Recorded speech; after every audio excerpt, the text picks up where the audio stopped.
Looks so good. What's up? No, I just saw that he was on a black one.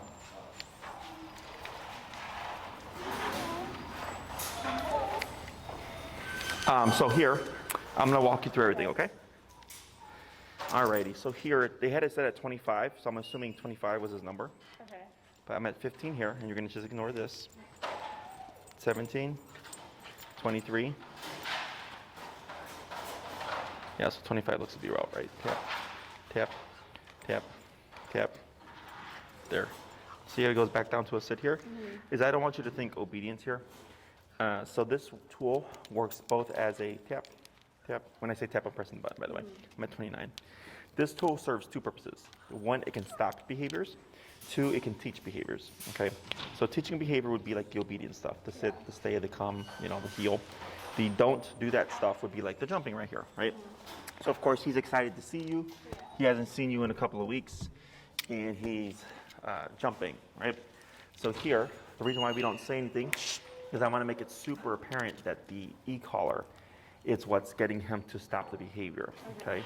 So right there, I started at 12 and I ended at 29. And then 29 is what ultimately deterred his jumping, okay? So like, let's say for instance, right here, if you didn't want him to sniff, you could simply tap on the collar and that tells him you're not allowed to sniff at the moment, okay? So they're stopping stuff and then telling him to do something, and I'm gonna kind of educate you on that stuff. What we're gonna focus on today for sure is the heel, which is leash walking, okay? So heel is what's going to get him to stay at your side. We train traditionally on the left side, okay? So if you're walking with Gnocchi, there's no, because a lot of people are like, well, I don't want the dog to be super strict, I just want them to not pull as much. That's too complicated of a concept, okay? It's either he's pulling or not pulling. So here, it's either he's gonna be walking right at your left side or he's pulling ahead of you, okay? So like right now, right there, it's 36. Okay, so you see how he just came straight towards you? Yeah. And what I did right there was I just said, I disagree with what you're doing. So he opted to come in closer to you and to automatically put his butt down, okay? But he's technically not under command. So if I were to say sit, Gnocchi should sit, but then hold that position until we say the word break. Okay, break is the universal release command. Your job is now done. So if he's in a heel, if he's in a sit, if he's in a down or whatever, once you cue that command, you have to give permission for them to be to then move again. Okay. So right now I didn't put him under command. I just simply said don't do that. So he opted to come over here. He sat down, and now you can see he laid down. He's resting, right? Yeah. But that's perfectly fine because I didn't give him any real definitive answer on what to do. Okay. So it's just something to keep in mind here, and I bumped it to 36. Okay. So this is what I was talking about, the inconsistency with the contact. So here, when you work with Gnocchi, is you're gonna go outside, do the potty break first, pee the poop, get that out the way first. Okay, then you're gonna find what we call the working number. Okay, and I'll send you a couple of videos to kind of clear this up. I'll give you kind of a quick run through, and then you can watch those videos. It's more of a slower explanation. Okay, so we have three types of numbers. We have connection, perception, and working. Connection is when you see the twitch, but he doesn't care about it. So you might be staring at a dog, this is happening, but he does not care. Perception would be you see the twitch and he kind of goes, what's going on? And the connection would be like, whoa, I should do something, okay? And that working number is gonna change depending on the environment. So if like here at my facility, it could be 36. But then when you go on a walk with him at your own neighborhood, it could be 45. And then when you're walking out in the suburbs, it could be 15. That working number is going to change according to the context because there's different types of stimuli in the environment. There could be dogs, there could be people, there could be bikers, scents, strollers, rollerbladers, like all that stuff, right? So the more there is in the environment, you would think the more or higher number you're going to be, right? So as you get used to it, you don't even think about it. You just kind of naturally go to numbers. And then as you revisit certain places, like let's say, for instance, Oz Park is like a super busy park. And if that's like a regular kind of routine for you, eventually the number might be up higher, but then you might see it come down lower because you do so much at Oz Park that he becomes receptive to a lower number, okay? And in some cases, it could go higher. So there's no real solid answer to where what's going to happen. It's what Gnocchi determines all this stuff, Okay. So when it's at like a connection, it's not like doing anything. Okay. And you'll see, he'll literally be staring like at a squirrel or something, and you'll see the twitch happening, Yeah. and he's just unfazed. Okay, and that's how you know you have connection, but not perception or working, because it's not concerning to him here. Because dogs are physical animals, my theory is they equate things in relation to a dog bite. Okay, that's the intensity of their corrections, is they just bite each other. So they tend to be more physically resilient anyways. So here, this allows me to bite Gnocchi at varying levels, right? So I started at 12, I ended at 36. And not until I got to 36 did he actually stay put for a period, right? So in the beginning, he was super excited, he was jumping. I was correcting at some point, I got the jumping to stop, but then he started getting bored and started sniffing. And went from 29 to 36, and once I tapped him at 36, he's been sitting there for about 3 to 5 minutes now, okay? Because I said, don't do that. But the number of which I said don't do that was concerning. So that's why he's holding this position for a longer period of time. Okay. Does that make sense? Yeah. So it's really just math. Once you get used to it, you don't even think about it. You just naturally go up and down and stuff depending on the context. And then he'll tell you it's too much. If he's yipping and yelping, you're probably too high. If he's not listening, you're probably too low. Okay. Okay? Other questions? So if he's like making any noise really at all, it's probably too high. Like you shouldn't. Depends. Okay. So like let's say if I have a dog that's has reactivity, lunging and barking at dogs, and the owner might correct him at 50, and the dog barks in response to the tap, but then they keep lunging and barking. Yeah. Well, 50 made them bark, but the behavior kept going, so it doesn't necessarily equate to the answer, Yeah. Okay. right? So like let's say I go, Gnocchi, come. And you've already done all the follow-up, you've already done all the transference work and stuff like that, and he's like, nah, I'm not gonna do it, right? And then you're at 36, 40, 45, 50, and then maybe on 80, he goes, yep, Yeah. but then he runs straight back to you, right? It's because he was trying to get away from it and didn't want to listen, but then you eventually kind of broke the stubbornness of like, no, you're gonna get over here, right? And then he responded to it. Okay. Now, theoretically, we would probably drop down, but sometimes you'll see vocalization and then the dog not performing the behavior, okay? That's where we think to ourselves, does the dog have a clear concept of what to do?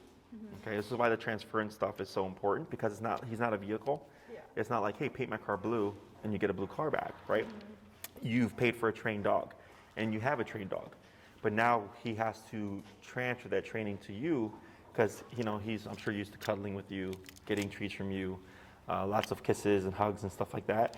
Is right now you're more of a buddy to Gnocchi, and you can't be his buddy and his authority at the same time. Yeah.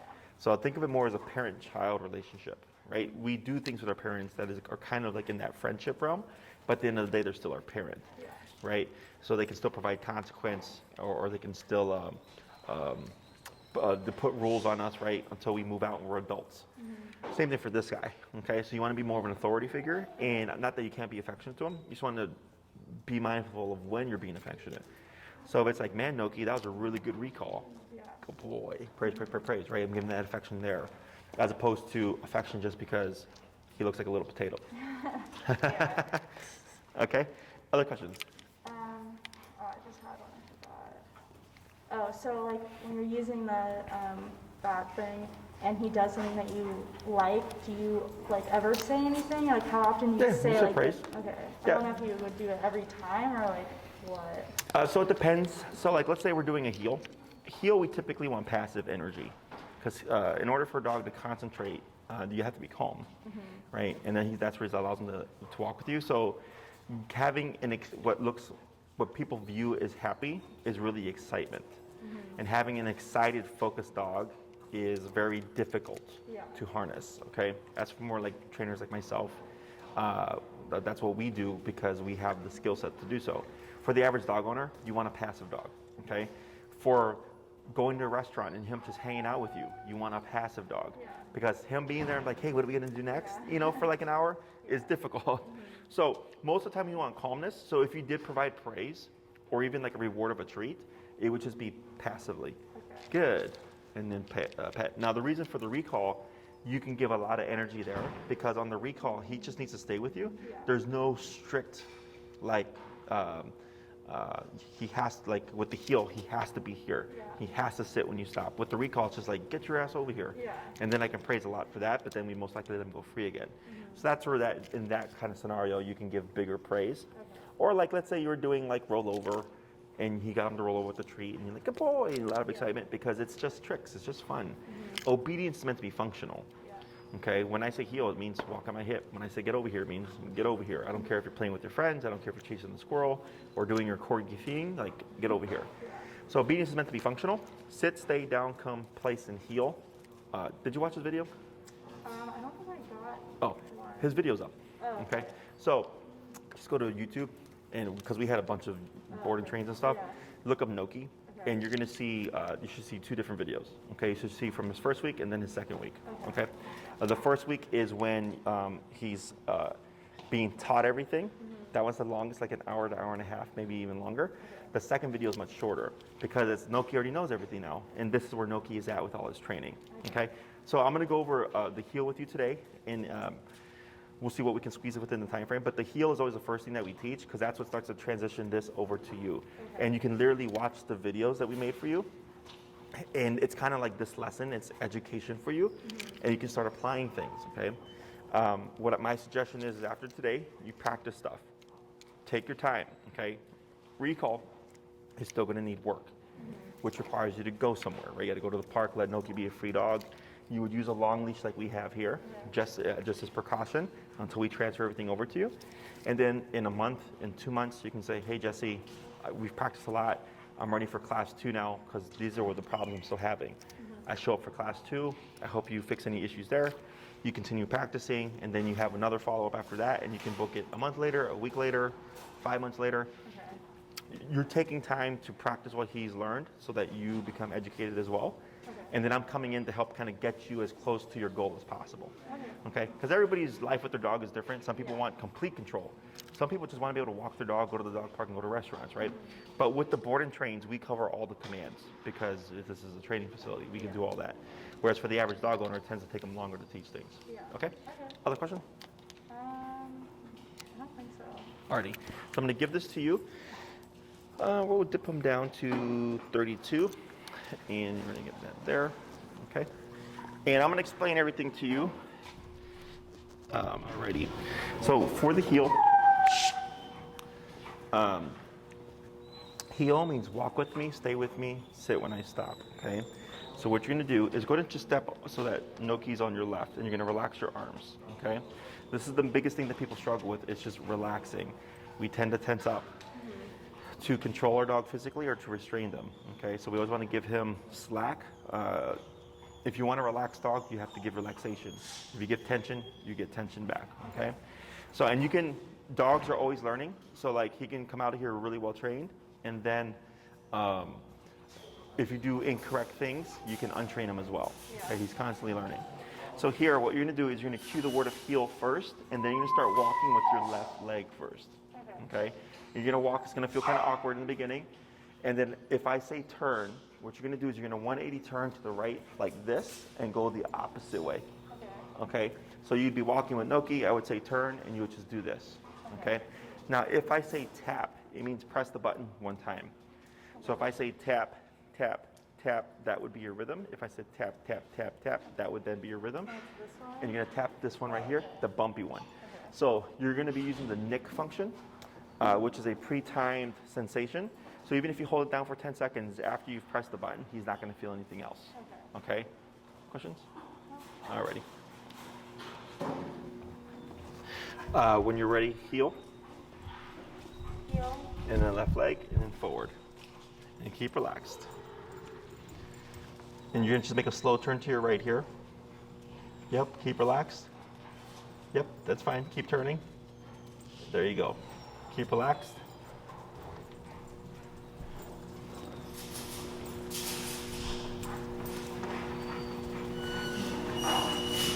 You're going to slow down and then slowly pivot. And then back towards this way. Good. Now walk slower, but keep going forward. Now stop. Okay, so you see how he sat down automatically. Can you feel yourself tensing up? Yeah, well, I feel like I'm like, he kind of walks in front of me. I can almost step on him. It's okay. So here, because he's walking close to you, it can feel like he's crossing over, but he's actually doing, like, he's He's in the correct positioning. It's just he's so close to you, it can feel as if you're gonna step on him. Yeah. Okay. Don't worry about hurting Gnocchi. Okay. So like, let's say he does get in the way, and you step on him, and he yips. You would keep going. Our instinct is to stop and go, "Oh my God, are you okay?" Yeah. Okay. Is if you do that, you're actually telling Gnocchi you should flip out when I accidentally step on you, as opposed to, "Hey, it's not a big deal. We're just gonna keep walking." Okay. So if it's like a kid that falls off a bike, if you make a big deal about it, they make a big deal about things, right? But if you teach them how to get up and dust themselves off and recover and get back on the bike, you're teaching them to recover like that. Does that make sense? Yeah. So for Gnocchi, exact same thing. Plus, dogs don't really like console each other for stuff like that. It's kind of like, "Oh, you got bit, too bad," and they just keep going on with life. Okay. So you're not doing it out of meanness. We're doing it so that we don't create a weak dog. Okay. Now here, you see Gnocchi kind of lay down. You're gonna lightly pull up in your leash right here, a little bit more, and then relax. Okay. So when you're in a heel position, Gnocchi's job is to automatically sit when you come to a stop. So if he were to lay down, you would actually correct that by pulling up and then tapping on the button. Okay. So the reason why we do that, so here so take one little step so you're beside him, like that, and then lightly up and tap. Yep. You see how he pops up into the sit, then relax. Okay. So the reason why we want to be strict about that is dogs don't view things, like they don't understand our logic. So like, let's say we ignored it and let him lay down there, is you go, "Well, he's just tired, like he just wants to lay down. That's nothing bad." Yeah. But for Gnocchi, tap. For Gnocchi, he's thinking, "Oh, well, if I can choose to do this when I know I should do that, then what else can I do on my own?" So then it becomes pulling, and then it becomes barking, then it becomes jumping on people. Is you have to be super black and white, and it's like, "Look, bud, when we come to a stop in the heel, your job is to automatically sit and maintain that position. Otherwise, I will correct you." So then he thinks, "Okay, like there's no exceptions here. Mom is just like Enrique and Brianna and all that stuff." Okay, because remember, he's going to be learning. So you start to tip. If you start to like go like, "Oh, well, that's not too bad," is he's going to start going, "Oh, Mom isn't as strict as it was at the facility," and then he starts learning that new pattern, and now you're untraining him. Yeah. Okay, so it's a tiny little detail, but it means a lot. So like right now, he tried to lay down like 4 times, and all you've done is tap, and he pops back up. 30 seconds goes by, he's like, "What about now?" Tap. "Okay, guess I can't do that," right? So the more consistent you are, the more he learns like, "Okay, Mom is strict," and it's only when he's in the heel. If he were not a heel and you were just walking him with Gnocchi, you wouldn't say heel, like he's just on his own time. It doesn't matter what he does because he's not under command. Okay, so think of a command as clocking Gnocchi into work. When I say this, you're clocked in. And then when I say break, you're clocked out. Tap. So break is our universal "you're done" command. So like, let's say you walk with Gnocchi, he's been here, he's doing a great job. He's walked with you for 30 minutes. He sits when you stop. All that stuff is perfect. So you decide, "You know what, Gnocchi, I'm going to give you a break here at the park. I'm going to let you be a free dog." You come to a stop, Gnocchi should sit. Break. He hops off, and he can sniff, pee, poop, roll around, have a cigarette. I don't care. He's on his own time. And then once we're ready, heel, we start walking. Now he's back under this command again. Okay? So if he's just like going out to pee or something, and then there's another dog there, like that would just be like a correction or a recall type of situation? Depends, right? Because if he's like on the short leash here, and like let's say you might see that Gnocchi, which is like walk, like just he will be loose, like he's not under command, and he'll see the dog going. He's like, "All right," he doesn't care, okay? Because he knows rules are in play. So there can be you're on your own time, but it doesn't mean you can go crazy, right? So like with kids, like, "Hey, we can go to the park, but doesn't mean you can scream your head off." There's still rules in play. So one way would be I'm out there, he's peeing and pooping. And then if I see him get too distracted by a dog, and I don't want him to be, I could just simply tap to tell him, "Don't worry about the dog." And then he continues with what he's doing. Or let's say it's one of his buddies. And I go, "No, I want you to be under control here. I don't want you to go crazy." You could then say like, "Sit." And he sits, but now he's in a sit command, right? So then because he's in a sit command, tap. There you go. He cannot get up to greet his friend. But now you're going to have the component of the behavior. Because if it's like his best friend, he's going to be super excited. He may still be inclined to want to break that position to go say hi. So then you would correct them, right? If you try to get up, to go, "Nope, can't do that. You're in this command." Okay? So we have preventative control and like interventive. So prevention would be like sit so that you can't jump or whatever. Intervention would be letting him jump like I did earlier and then correcting him. And he goes, "Oh, okay, if I jump, tap." A lazy little potato. If If I jump on my own, I'll get a correction as I'm doing the behavior. So that's intervening. Does that make sense? Yeah. So yeah, it gets kind of nuanced. So in the beginning, that's why I try to keep it simple. And then as you go along and you start to like, more questions will pop up as you struggle with things, then we'll add on more stuff. Okay? So here, go ahead and cue the word heel and move forward. And keep relaxed, good. And then slowly turn. Keep your arm relaxed. There you go. Now slow down and come to a stop right there. Good. Heel. Yep. Keep relaxed. There you go. Keep forward, good. Slow turn. Good. And then slow down to a stop. Good. Heel.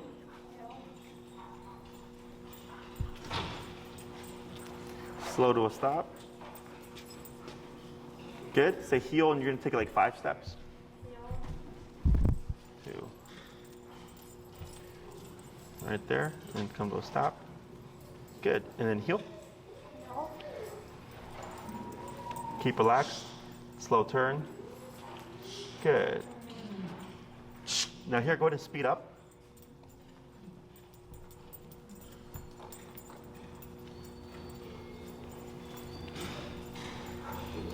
And then slow down, and then slowly turn. Good. Yep. And slow to a stop. Good. Heel. And then you'll stop like right there. That's good right there. Good. That's weird. Yeah. Because we're so used to restraining. Okay. So we don't want to physically control our dogs. We want to mentally control them. Okay. That's how this works. Yeah.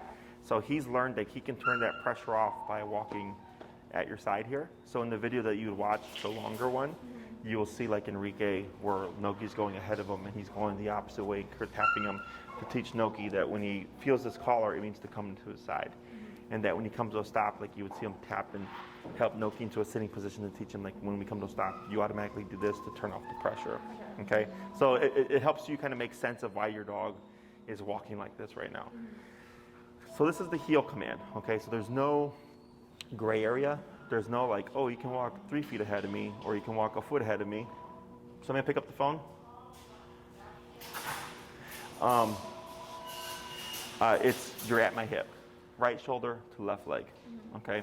When you come to a stop, he should stop with you and then he should also automatically sit. Questions? No, I don't think so. We use this, so for me personally, it's 80% work to 20% play. So if I walk Gnocchi for an hour, 45 minutes could be a tight structured heel. 15 minutes would be loose, you're on your own time, be a dog, okay?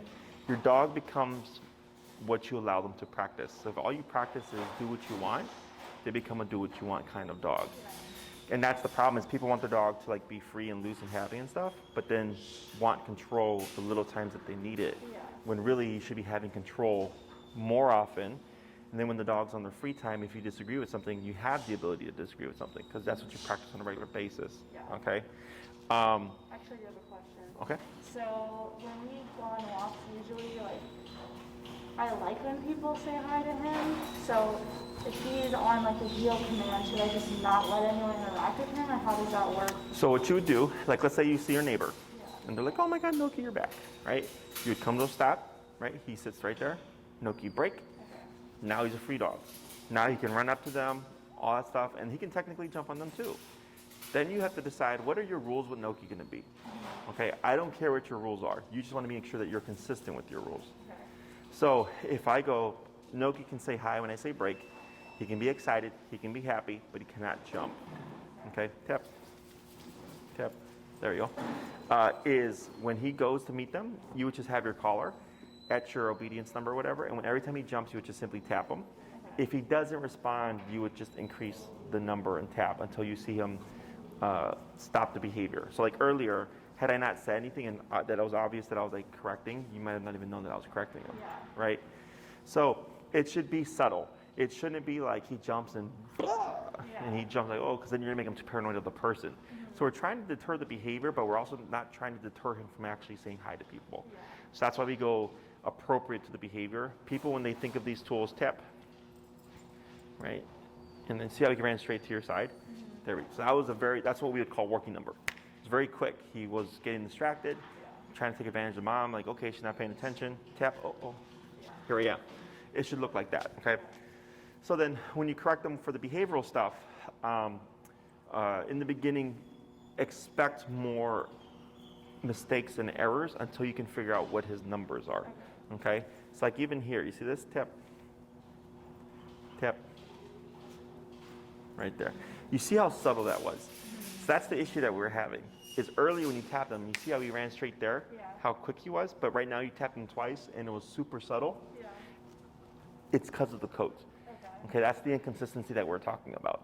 Okay, because technically if he kind of jumped there the first time, on those couple, the next time you tapped him, it should have been the same response. Okay, so the comfort adapter will help make that more consistent. And then, so if you see stuff like this, right, tap, like that, okay, is imagine like if he was jumping on someone. It would be jump, jump, jump, and then tap, and then, okay, don't jump. It would be subtle. If you're finding that you're constantly having to correct him for jumping, then you're probably too low. Okay, so if every time he jumps on someone, you're at 35, and it stops the jumping, but he always jumps on them, then the next time I might try 38 or 41. Like I'm slowly going higher until you see no jumping, period. So dogs don't learn like we do. So like someone could tell you like don't go in that room because you'll lose your job. Okay, so you go, okay, I'm not gonna go in that room, I don't wanna lose my job. Dogs don't do that. So if you told him, hey Gnocchi, don't jump on people or you'll get remoted, he doesn't understand that. He technically has to try the behavior and be corrected for it to learn, oh, if I do this, this happens. The only way to not get corrected is to not do the behavior. Does that make sense? So we can't explain things to him verbally.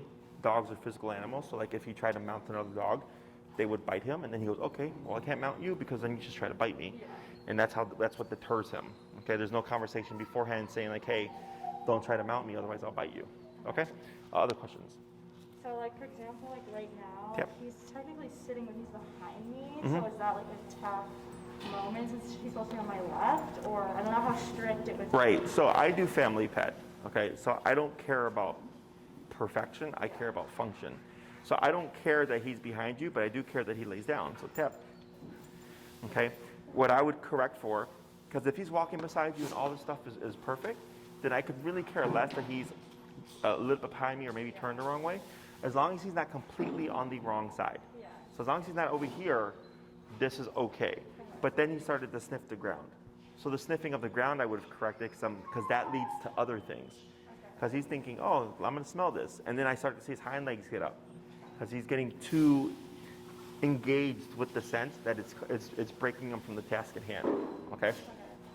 Ideally, the more strict you are with like rules like that, of like no jumping, no smelling, blah, blah, blah, while we're in the heel, is good. Don't worry about perfection, okay? Because even if we train him to the point of like, boom, everything's perfect, you're gonna train it.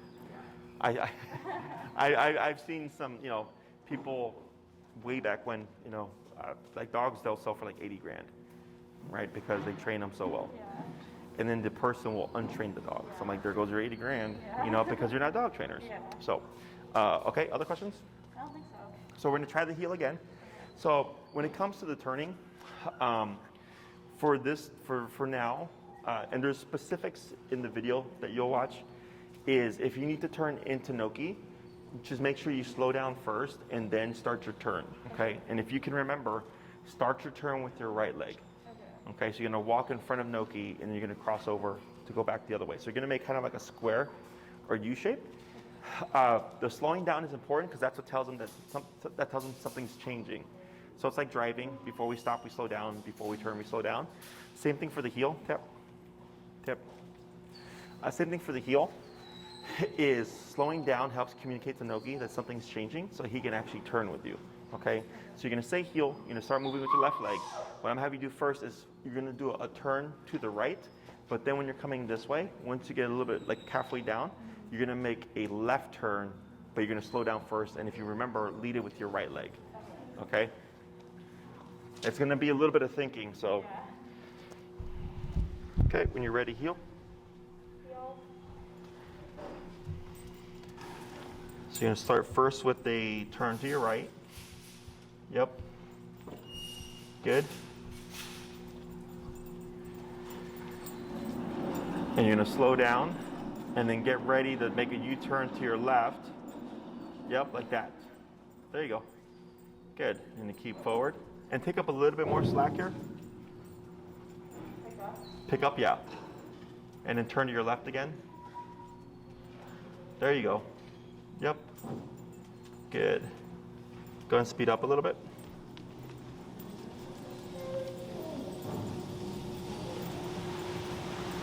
Good. And then get ready for your turn. Slow down. Yep, there you go. Good. And then slow to a stop. Good. And then heel.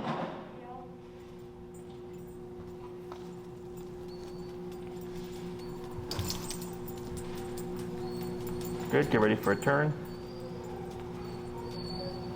Good turn. There you go. Good. Go ahead and pick up your speed.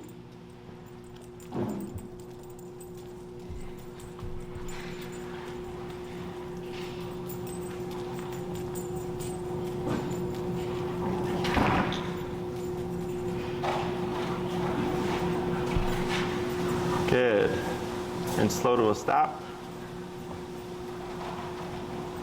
Good. The other turn is a pivot turn. So what you're gonna do is you go left, right, and then left. Okay, so try it while you're stationary. So go forward left. Yep, back on right. Oh, so too many steps. So yeah, so go to move up a little bit. That's good, so forward left, back on right, and then turn with your left. Like that, perfect, okay?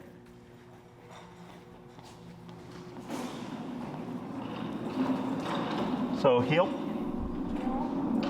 So when I say pivot, you're gonna make that kind of turn. The left, right, left.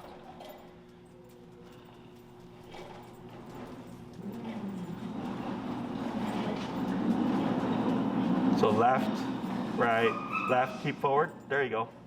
Good.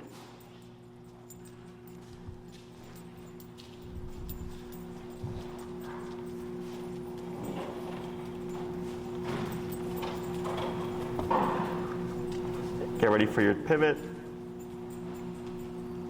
Left, right, left, good.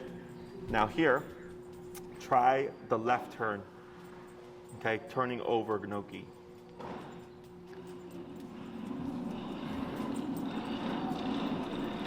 Yep, there you go. Good job. Good. Then you'll try another pivot when you're ready. Good pivot.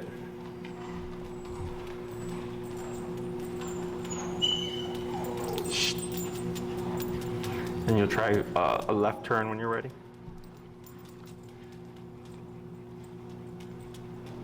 Good. Go ahead and speed up a little.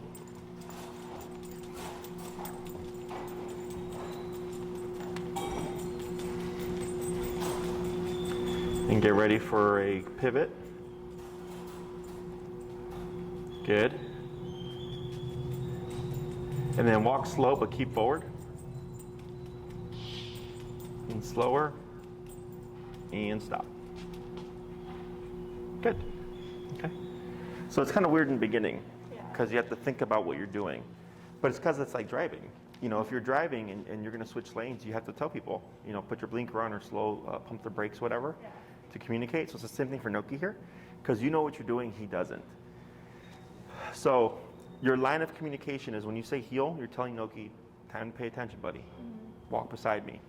And then your job is to make sure, one, he is paying attention. That's typically the number. If you're too low, he's probably not going to listen. And then also to communicate. So if you're walking and let's say he's great for 15 minutes, but then you're going to come to a stop, you would slow down first. At least 3 steps, you can do more, and then stop. So if he's paying attention, he should slow down with you and stop with you. If he's not paying attention, you're gonna slow down, he's gonna keep going. So then you would pivot, tap to correct him, and then turn again to come back to your side, or to come back to what you were doing. Okay? Questions about any of this? So for the heel, anytime you go for a walk that's quicker than that's longer than a quick little 2-minute potty break or whatever, my recommendation is you employ the heel. So the reason why this command is so important is because it's something that you do every day, multiple times a day, that gets you familiar with the e-collar. That's one thing. Also for the dog, so if let's say you're doing one-on-one training, it's something that you can expose them to on a regular basis to get them over the concept of the collar, okay? Because dogs aren't meant to have their muscles contracted. This is something that we've created to train them. So it helps them teach them like, hey, this thing is a line of communication. It's not something that you should be afraid of. So here, when you walk with him, when we talk about like his behavior within the home with the chewing and stuff, this exercise may potentially fix that problem. Because chewing in the home, aside from like standard puppy chewing, can also be frustration because he's bored and he's needing something to do. And a lot of times frustration can come from just simply from the lack of discipline. And discipline is when you press the button. Okay, so like for him, when he was laying down and you hadn't given him permission, you tapped the button, that's technically discipline. Okay, so discipline doesn't have to be scary. Discipline doesn't have to be mean. Discipline just has to be appropriate to the dog and the situation to get the response that we're looking for. Either if it's to get him to do something or to get him to stop doing something. Okay, questions? I have my like 3-tap rule, which means if he doesn't respond by the 3rd tap, I bump it. Okay, for a dog like Gnocchi, 3 to 5 levels. So like 30, and then like let's say Gnocchi is trying to eat goose poop, okay? And you're holding him there, 30, tap, tap, tap, 35, tap, tap, tap, 40, tap, tap, tap, 45, tap, boom. All of a sudden he stops eating the poop and comes to my side. And I go, okay, for goose poop, 45. So the next time if I'm in that situation, I can correct him to stop the behavior, okay? But I bump it every 3 taps because it gives you a nice kind of, gives you a nice structured way of approaching it until you get familiar with that. Okay, so for me, like I can see behavior and just jump to a number because I already know where to go. But for you, you're trying to build your familiarity with it. Okay, so the more you use this, the faster you're going to get over it. The faster you're going to get accustomed to it and get accustomed to his levels and things like that, as well as the different types of settings there are. Got the heel, correcting him. So if anybody, whether it's greeting a person or a dog, anytime you come to sit or stop, Gnocchi should automatically sit, okay? So he's not in a sit command, he's in a heel. Heel means walk with me, stay with me, sit when I stop. So if another dog came up to him, technically, and they were sniffing him, technically it's okay, but he can't get up, okay? So yes, you'll see Gnocchi there, and the dog will approach him and he'll sniff him, but he won't get up if you've done your homework. Okay. Otherwise, if he's like every time a dog comes to me, mom always lets me get up and do my thing, you're gonna start untraining him, and you start learning that behavior. Okay. So I don't care if he says hi to dogs he knows and says hi to people he knows and all that stuff. You just want to make sure that you give him permission. So then I would say break, and then he can go off and do his doggy thing. If he's in an automatic sit and he goes by himself, a lot of people will kind of agree with the dog and go break, right? But I'm like, you're still reinforcing that he made the decision on his own. Does that make sense? So that we would correct and not allow him to do. Otherwise, again, untraining him. Okay? Is this kind of straightforward? Yeah. So the last thing we'll cover is stationary control to give you something to practice with Gnocchi inside. Are you familiar? Oh, tap. Tap. There he goes. Are you familiar with the place command? No. So I'm sure you saw pictures of him like laying on the dog bed like these guys are. So here, the place command is stationary control.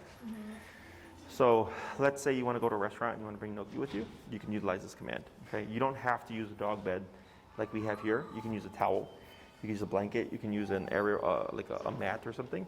It just has to be something that differentiates where Gnocchi is at from the floor.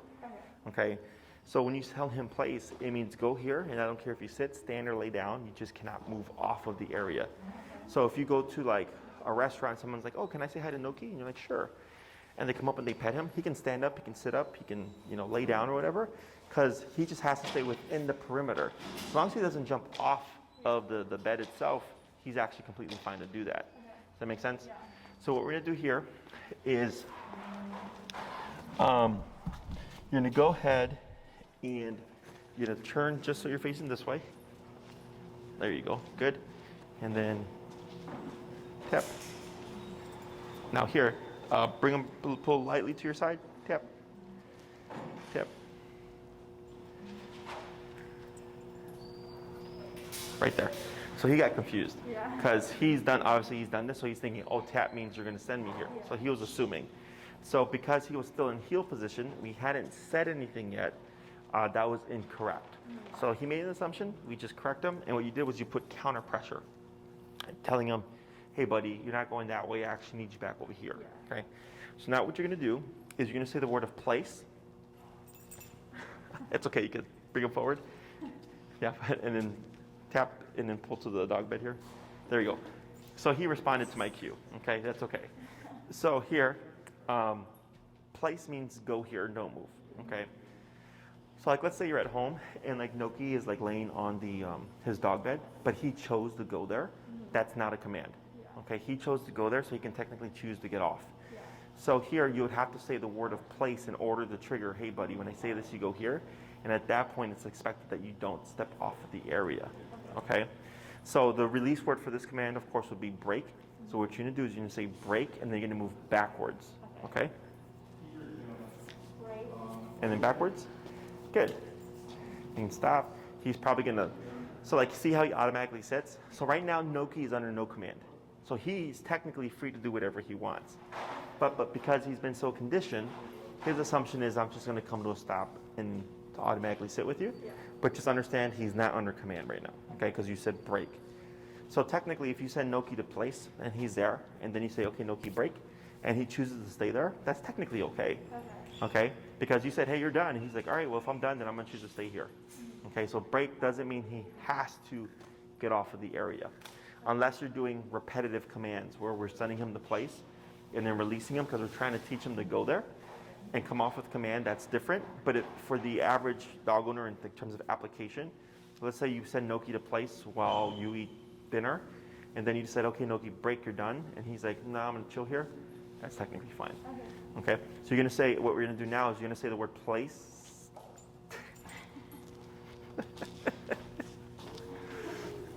Okay, good boy. So like this, you can praise too, like good boy, right? And you can give him a little bit of praise. I know, buddy. Okay, and then you're going to say break and move backwards. Good. So I'm not going to say it again because I don't want him to go, but you're going to say the PLACE, and then you're going to take a step forward. Okay. Now, if Gnocchi were to tap. If Gnocchi were to not move, you would then start tapping and take another step forward until you see him go to the bed. Okay? Go ahead. Tap. Right there. Good. And then here, break. And then backwards. Good. And don't worry about heel. You're just going to walk around the bed itself. Yep. But he's going to default into this because he's so used to it here. But he's technically not in the heel, okay? Then you'll come to a stop, okay? And then Place. Tip. Good. Bit of praise. And break. Good. Let's try that a couple more times. Hey, Corey.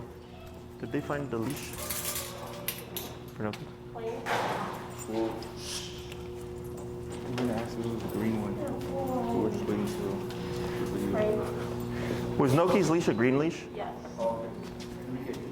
Okay, you're good. Break. Break. Backwards. Right. Wants to chill, right? So here, go ahead and give him a light pull. And backwards.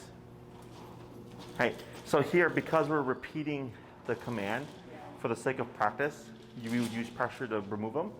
But like, let's say if you're at home just hanging out and you told him to do this and you told him break, then technically he would be fine. Okay? One more time, break. Place. Yep.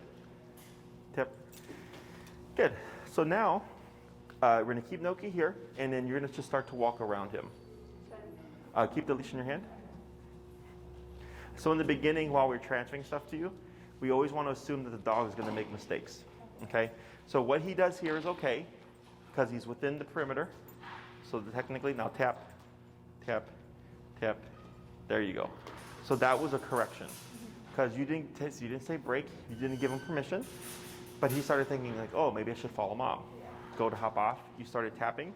We don't say place again, you're just telling him if you go off, correction's gonna happen automatically until you self-correct, okay? Go ahead and keep walking. Is this the correct one? No, it's like a lighter green.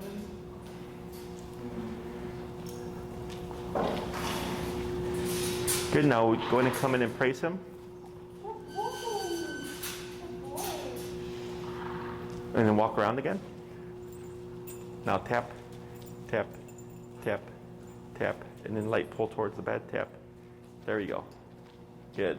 So the praise distracted him. So go ahead and try walking around again.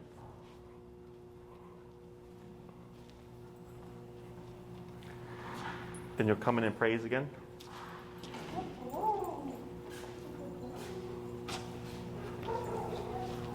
Tap, tap, tap. Good. What's our number currently? It's on the front. 32. We're gonna bump it so clockwise goes up. You're gonna go to like 36. If you land 37, 35, that's fine. Just general range. Go ahead and walk around again.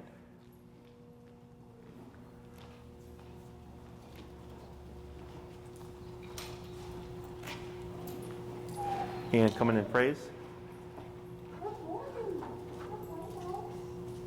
Was it this one? Yes, that's it. There we go. All right. So we got a lot of leashes here. Okay. And now walk around again.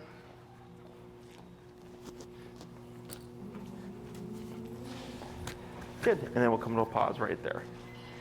Very good. So just getting you used to correcting the place. So when he's in a heel, if you come to a stop and he's standing, when you tap him, Gnocchi should just automatically put the butt down, okay? If you're walking, and let's say Gnocchi's lagging a little bit, if you tap him, he should just run up closer to your leg. Here, when you see him break off, the tap should send him back onto the area, okay? In the beginning, expect to use your leash, just in case he hops off, because if you move off the leash too soon, too quick, too soon, he's gonna use the opportunity to try to get away. Okay, so having the leash just gives you a little bit more of control in order to reinforce that he should be staying on the area itself. Okay. So with this, what I recommend in the beginning is practicing inside the home. If you're gonna watch TV, you're gonna read a book. If you're working from home on your computer, if you're eating lunch or dinner or something, anytime where you're gonna be immobile for a little bit, you can utilize this command, okay? And you're getting Gnocchi used to being told to do something and staying put for a while, okay? So in the beginning, you wanna start close to you. So if you're watching TV, you could have Gnocchi's bed here, placed, and you'd have him with the leash and everything. 30 minutes later, Gnocchi tries to sneak off. You don't say anything, you just tap him on the collar. Gnocchi should go back on, on again, okay? Questions? Kind of unrelated, I guess. So if he's like not wearing a collar, and I mean, I'm assuming you guys did sit, right? Yes. So if he's not wearing a collar and I said sit, would that, and he like doesn't listen, would that be like unlearn or unteaching him? Like, what Yes and no. So like we don't give commands if we can't enforce them. Okay, so this works a couple of ways. One, let's say it's like in the house, sit or whatever, but every time you're outside, you always have the collar on. He would blow that one sit off, but then when you're outside with the collar on, like he would know that he has to listen because the collar's on. Does that make sense? So, but inside the house, because unless it's like when guests are coming over, the most common command that people use is place.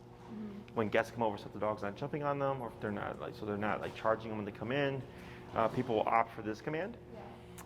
Very rarely do people don't use heel inside the house. They don't use, maybe come, so they're like, hey, get over here, let's go for a walk or something. But generally, obedience commands really only come into effect outside, okay? But if it happens, it's not the end of the world.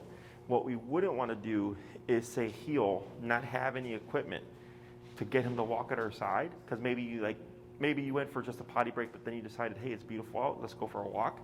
I wouldn't say heel there, right? Because then you can't enforce it, and then that's going to create a problem with your walks. But if you walk Gnocchi under no command, even if he's pulling you, it doesn't affect your training. It only affects your training if you say something and then you don't reinforce it. Okay? So as long as it's not happening too often, because people forget, you know, like here with place, we don't say stay. Stay is implied, but some people will accidentally say stay because we're so used to saying things plus the stay word. I'm like, it's not the end of the world. Okay? Other questions? So does he know stay? Yes. So he has 6 commands: sit, stay, down, come, place, heel. Okay. So right now I'm teaching you the heel and the place, because heel, you walk with them every day. Place is something that you can practice inside. Okay. The next thing that we want to cover for sure is recall. So you can set up an appointment with Maria, but also by watching that video. So if you just go to our, even actually in the emails with Maria, if you look at the bottom of the email, you'll see like Instagram, YouTube, Facebook, whatever. Click on the YouTube, it'll take you to my channel. And then just search my channel, Gnocchi. He's the only Gnocchi I've trained, okay? So anything that we've done with Gnocchi, that we filmed and we've put up, will be there. And you'll see one called like the explanatory sessions. It's gonna be like an hour to like 2 hours long, okay? It's gonna be a long one. It's gonna cover everything, okay? So then you would watch that, and it's a permanent reference for you. And it'll go over all the commands so you can start kind of just experimenting with them. Don't worry about screwing anything up, okay? It happens, people make mistakes, people don't remember things correctly, it's okay. That's what we have the follow-ups for. And it also goes over the recall, which you would need like a long 30-foot. And then you would go to the park with Gnocchi and just let him be a dog and be free and stuff, and then you would practice the recall as you're at the park and everything. But yes, he has all 6 commands plus the release command, which means your job is done. So when we go to like the dog park, Yeah. I don't have a 30-foot leash, but would I be practicing that? Like I would be practicing. Not yet. Yeah. Yeah, because you have to because you're working on transferring what he's learned to you. Yeah. So in the beginning, let's say you go to Oz Park on the long leash, so you can practice the recall, okay? And then when you go to the dog park on your own, what you'll do in the beginning is avoid anything in the beginning, because you have more distractions, right? He's been worked with the dogs and stuff, but it's going to be a different environment. Is once you get far enough along where you're like, you know what, I've practiced his recall a lot, he's actually really, really good. When you go to apply it in the context of the dog park, we wouldn't be 30 feet away from Gnocchi. In the beginning, you'd actually be closer. You'd be like this, Gnocchi come, okay? Because it makes it easier for you to pull him out of play because you're closer. But if you're across the park and you call him, that's gonna be like the most difficult, okay? So in the beginning, work on practicing all this stuff. Work on practicing and learning what he's learned, and like getting him to understand like, hey, when I say something, it also means you have to do it. And then we start to apply it in more complicated scenarios, okay? So when I go to the dog park, like now I wouldn't really do anything Yeah, different. you can either just go and grab him or whatever, but refrain from using the command because you're not there yet, okay? Other questions? I don't think so. Hey, don't chew on that. This is true proof anyway, so it doesn't matter. Let me see here. So with these 2 commands, this gives you something to practice when you go for walks, and then also when you are inside. In terms of when it comes to stationary control, he can do up to 2 to 3 hours, okay? And you can go to a restaurant, you have him on the leash and just hold him the leash or step on it, whatever, and his job is to stay put. If you were to see something like this, go ahead and give a tap. Okay, wait a moment, tap. See how he kind of turned away here? So you just corrected him and said, like, I'm disagreeing with what you're doing right now. So even though he's under command here, tap. See how he settles? Is the biggest thing you're seeing him struggle with is being stationary for a period of time. Okay, because since he's a younger dog, as a puppy, he's wanting to move, and you can see that, right? So this is just Gnocchi. 1, he's pushing boundaries because it's mom, but then 2, because he is a younger dog, he's inclined to move. So you can see all these guys. See how they're all passive, right? But these are all older dogs. So for him, you would be more strict because he has to learn that, because if you let this go, this will escalate and come to the point where he's just like, I don't need to do this. He's gonna hop off. Okay, so whenever you see him, if you're practicing at home, he's getting a little antsy. You can use the collar to disagree with him. Okay. If he keeps getting antsy, now he's just looking at his paw. That's fine. Is you would just slowly increase your number until you find a number that deters him from what he's doing for a prolonged period. Okay, because right now you tapped him several times, but you can see he's still stimulated because now he's licking his paw. Yeah. If he was completely passive, he would be like these dogs, and just laying down. You see how he's putting his nose down? So this is intentional. Okay, this is him going like, how much can I get away with? Go ahead and give a tap. You see how he backs into the area? Yeah. So this shows you like Gnocchi has a concept of what to do, but now that he's with you, because he's not used to this tight level of rules, he's gonna push things a bit in the beginning, okay? If you have any questions about anything, just shoot me an email, okay? Expect mistakes, expect him to push things a little bit with you. The video will be a great reference point for you, so you wanna watch the first one first, just to kind of see everything that he knows, start applying it. And then the other ones are like, so for second week one, you should see him like on the long leash, because we started advancing the obedience to a higher level. But you wouldn't worry about that yet, okay? You're trying to learn what he's learned and kind of catch up to him, okay? When he's in the place command, like if he's on his bed or something, can he be like chewing on a toy? Or, okay. Yep, just be mindful. If you give him a toy and it rolls off, he can't get it. So then you'd have to get it for him, right? Is some dogs or puppies will abuse that, and he'll start making you fetch for him. Okay, so just be mindful of that, but technically yes. Okay, and when you get home to use the play stuff, you're gonna have to transfer this to your new object. So if it's his dog bed, you would have your leash on, you would say place, and you would start tapping, and you would use your leash to guide Gnocchi onto the bed. Okay, and you'll see it in the video how it's taught, and do it like about a handful of times until it transfers, and then he's gonna go, okay, this is now the new place. And you can have multiple. You can have a towel, you can have a blanket, you can have a dog bed, you can have multiple places. So like maybe it's a dog bed at home, and then you keep a towel in your car, so when you go to restaurants, you can plop it on the ground, but you'll have to have taught that towel this place. Okay? So if I use his dog bed, if I like move it into another room, Yep. every so often he should still know. If you use the same object in the house, he'll recognize and follow the object. Okay, if you have more than one object, you can have one in the bedroom, one in the living room, right? One in the dining room. Is if you said place in the living room, he'd go to the one in the living room. If you said place in the bedroom, he would opt for the one in the bedroom. So dogs are context based. Okay, so you can have more than one throughout the house, or you can have one that you move, or you have one that you use like in the home, and then you use a towel for outside. Just make sure that you do want to, if you replace his dog bed, for example, you would have to reteach it. But it would be very quick, because he already knows how to do it. You're just teaching him that hey, this is the new object. Okay?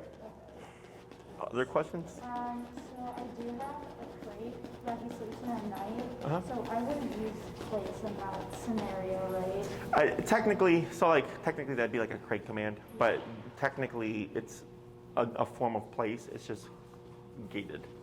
Yeah. But place is more commonly used as like the dog's bed.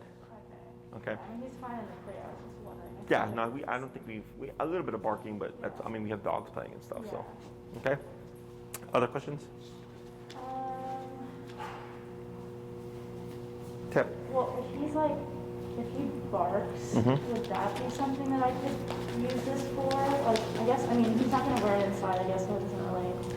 Well, technically, like, let's say he's on his place, and he's got the collar on, because you're training, and he barks at something he hears outside, then technically, yes.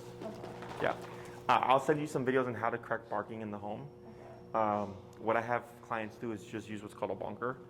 I'm going to send 3 videos, how to make one, how to use one, and the trainer actively using one. So that you don't have to you would only use it to stop behaviors. Okay, you wouldn't use it to reinforce the place command. Okay, so like if he's jumping, if he's barking, if he's whining, if he's clawing at the carpet or the rug or something like that, you can use that tool to correct them. It's just a rolled up towel. Okay, but the videos will explain that further.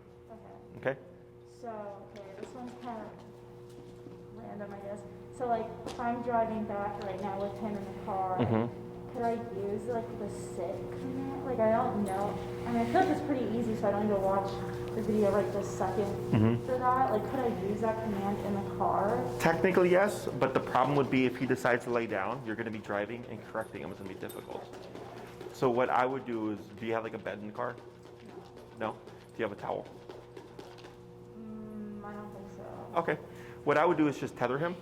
So take your leash, or your leash, and then tether it around the headboard to limit how much space he has to move. And like, let's say he's like starts barking or something, you can correct him, but he doesn't have space to move. Because if you tap him right now, he'll most likely try to jump to the front seat. Okay, because he's trying to get next to you. Yeah. So tethering him helps limit his range of motion, and it makes it easier for you to deter the behavior. But for something like that, I would use like the place command, because you don't want to worry about is he holding a sit or a down in the vehicle, because you're going to be driving. That's true. Yeah. So the sit and down are more strict. I have the capacity to keep an eye on you and reinforce the behavior. Place is kind of like, I need you to be under control, but I'm going to be distracted, so I can't keep an eye on you. Does that make sense? Yeah.